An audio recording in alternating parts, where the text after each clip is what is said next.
അതീവ സുരക്ഷാ ജയിൽ എന്നാണ് കണ്ണൂർ സെൻട്രൽ ജയിൽ അറിയപ്പെട്ടുകൊണ്ടിരുന്നത്. എന്നാൽ ഇന്നലെ ഗോവിന്ദച്ചാമി അവിടെ നിന്ന് ഒറ്റക്കൈയും കൊണ്ട് ചാടി രക്ഷപ്പെട്ടതോടുകൂടി ജയിൽ അധികൃതർക്ക് അതീവ സുരക്ഷയായി സുഖത്തോടുകൂടിയും സമാധാനത്തോടു കൂടിയും കിടന്നുറങ്ങാൻ പറ്റുന്ന ഒരു ജയിലാണ് കണ്ണൂർ സെൻട്രൽ ജയിൽ എന്നാണ് ഇപ്പോൾ പറയപ്പെടുന്നത്. അങ്ങനെയാണ് റിപ്പോർട്ട് വന്നിരിക്കുന്നത്. രാത്രിയിലെ ഡ്യൂട്ടിക്കായി 3 ഉദ്യോഗസ്ഥരെയാണ് നിയോഗിച്ചിരുന്നത്. ഇവർ 3 പേരും ഉറങ്ങിപ്പോയെന്നാണ് റിപ്പോർട്ട്. 3 പേരും. മഴയൊക്കെ അല്ലേ, തണുപ്പ്, ഉറങ്ങി. CCTV ദൃശ്യങ്ങൾ പരിശോധിക്കേണ്ട ഉദ്യോഗസ്ഥനും ഉറങ്ങിപ്പോയെന്നാണ് വിവരം. CCTV നോക്കിക്കൊണ്ടിരിക്കേണ്ട ആളും ഉറങ്ങി. സെല്ലിനകത്ത് പ്രതികളുണ്ടോ എന്ന് കൃത്യമായ ഇടവേളകളിൽ പരിശോധിക്കണമെന്നിരിക്കെ ഇക്കാര്യത്തിലും ഗുരുതരമായ വീഴ്ച സംഭവിച്ചു.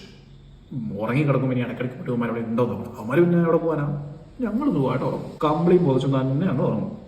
പിന്നെ വേറൊരു കാര്യം എന്ന് പറഞ്ഞു കഴിഞ്ഞാൽ ഗോവിന്ദചാമി 1 മാസമായിട്ട് ഇത് ചാടാനായിട്ട് തയ്യാറെടുത്തുകൊണ്ടിരിക്കുകയാണ്. അപ്പം നമ്മൾ മനസ്സിലാക്കേണ്ടതെന്ന് വെച്ചാൽ ഇന്നലെ ആദ്യമായിട്ട് ഈ ഉദ്യോഗസ്ഥർ ഉറങ്ങിപ്പോയതായിരിക്കില്ലല്ലോ.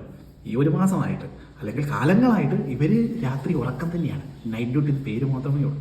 അത് നമ്മുടെ ഗോവിന്ദചാമി മനസ്സിലാക്കി. രാത്രി ഇവിടെ സുരക്ഷയായിട്ട് സമാധാനത്തോടുകൂടി ജയിലാധികൃതർ ഉറങ്ങുകയാണല്ലോ, എന്തിനാണ് ഞാൻ അവരെ ശല്യപ്പെടുത്തുന്നത്, ഞാൻ അതുകൊണ്ട് എൻ്റെ പാട്ടിന് പോയേക്കാം എന്ന് പറഞ്ഞിട്ടാണ് സമയമെടുത്ത് അദ്ദേഹം ചാടി രക്ഷപ്പെട്ടത്.